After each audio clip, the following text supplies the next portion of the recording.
2019 के फरवरी महीने में भारत ने बालाकोट एयर स्ट्राइक किया था, जिसके बाद पाकिस्तान ने जवाब देने के लिए भारतीय सीमा में घुसपैठ करने की साजिश की थी, जिसके जवाब में भारत की ओर से जब जवाबी हमला हुआ था तब भारत का MI-17 क्रैश हो गया था। इसे एक दुर्घटना बताया तो जा रहा था, लेकिन कार्यवाही के बाद ऐसा पता लगा था कि भारतीय वायुसेना ने गलती से अपने ही हेलीकॉप्टर को मार गिराया था।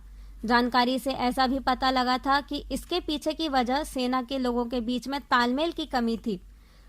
अब आपको बता दें कि सेना के हवाई ऑपरेशंस में हमेशा थल सेना का आर्मी एयर डिफेंस और इंडियन एयरफोर्स दोनों ही शामिल होते हैं। ऐसे में अगर एक कमांड ऐसी बना दी जाए जहां से हर तरह के हवाई ऑपरेशंस कोऑर्डिनेट और कमांड किए जाएं, तो परिणाम भी सटीक आएगा और MI-17 के मामले जैसी गलतियों को रोकने में भी मदद मिलेगी। इसी को ध्यान में रखकर थिएटर कमांड बनाने की तैयारी शुरू की गई है। इस साल के अप्रैल या मई के महीने में एयर डिफेंस कमांड और मैरीटाइम थिएटर कमांड का काम शुरू कर दिया जाएगा। तो आइए आज आपको बताते हैं थिएटर कमांड आखिर है क्या।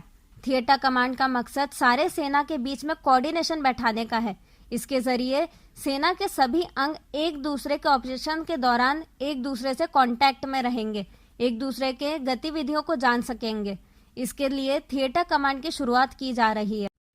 तो चलिए अब आपको एयर डिफेंस की जानकारी दे देते हैं। ये दरअसल में तीनों सेनाओं के एयर डिफेंस रिसोर्सेज को नियंत्रित करेगा। जब भी किसी भी सेना के अंग को एयर सपोर्ट की जरूरत होगी तब उन्हें इससे संपर्क करना होगा।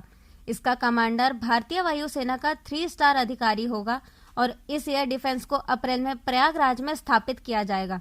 तो आइए अब आपको मैरीटाइम कमांड की जानकारी के तौर पर बता दें कि इसका हेडक्वार्टर कर्नाटक के कारवार में होगा, जो भारत के पश्चिमी तट पर है। इसी के साथ ही इसमें कोस्ट गार्ड को शामिल करने पर भी चर्चा हो रही है। भारत में 2001 में अंडमान निकोबार में पहला और इकलौता थिएटर कमांड बनाया गया था और तीनों सेनाओं को अपने अलग अलग 17 कमांड भी मिल गए थे, जिसमें सभी सेना बल अपने ही ढंग से काम करती थी। लेकिन थिएटर कमांड की स्थापना से तीनों सेना एक दूसरे से गतिविधियों से वाकिफ रहेंगे और साथ ही में कोऑर्डिनेशन भी अच्छा बना रहेगा। अब खबरों से लगातार अपडेट रहना हुआ आसान। BRG न्यूज आपके मोबाइल स्क्रीन पर। आज ही BRG न्यूज की mobile app Google play store और ऐप स्टोर से डाउनलोड करें और खबरों से लगातार जुड़े रहें।